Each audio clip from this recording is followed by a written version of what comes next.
One of the things that has marked the last 5 years has been the rise of the food bank, yeah? Definitely. Anybody been to a food bank? Took young people there. Took young people there, fantastic. So, and the statistics show that in 2011 to 2012, 120,000 people were given 3 days emergency food at food banks. 2 years later, from 2013 to 2014, 900,000 people went to food banks. Going to food banks is a very regulated scheme. I don't know whether you know that, but you have to be referred there through Job Centre or through different agencies, Citizens Advice. And so I went and spent a few sessions helping out at the food bank in Clay Cross and wrote this poem which is called The Clay Cross Friday Food Bank Blues. And most people who go to food banks, a lot of them are actually going there because of either benefits delay or benefits sanctions. And those people who have the resources to actually appeal against benefit sanctions, very often it's overturned because those sanctions have been wrongly imposed. If you want to go boo at any point, please do. Yeah. Just nodding gets depressing after a bit, doesn't it? So let it out. So this is the Clay Cross Friday Food Bank Blues. An alien trying to understand our planet would find our food distribution systems hard to compute.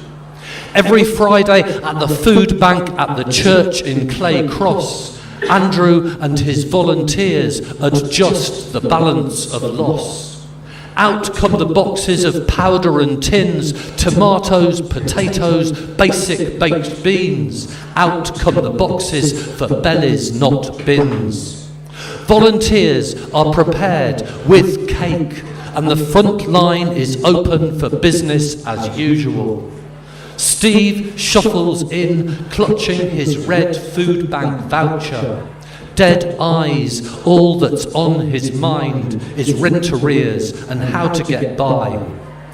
The volunteers try to be jovial, but Steve is only interested in survival, as the food is weighed in and out by the ton like we're cattle.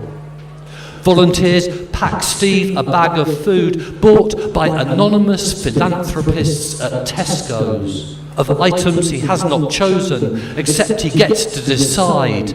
Tea or coffee, Steve? Others arrive, unsure walks and eyes, referred from Citizens Advice, Job Centre Plus. Through the church door, not sure who to blame, who to trust, government, God, themselves, or just bad luck. And they are meant to be thankful, are they, to these kindly, cheerful volunteers saying, "How are you?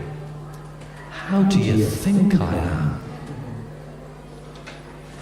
Most say, we don't like to ask. We feel like we should be able to get by, though 48% of visits are benefits delay.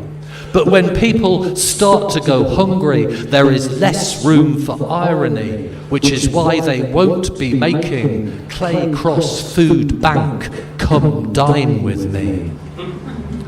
Some people require patient explanations about giving. How for one expensive Marks and Spencer's Christmas cake, you can buy 70 tins of rice pudding. And at the food bank in Oxford, there's a well-recognised problem because some hungry people just don't know how to cook asparagus. I think that's the last of the bleaker poems. We're going to move on. Yes, I know, it's Friday night.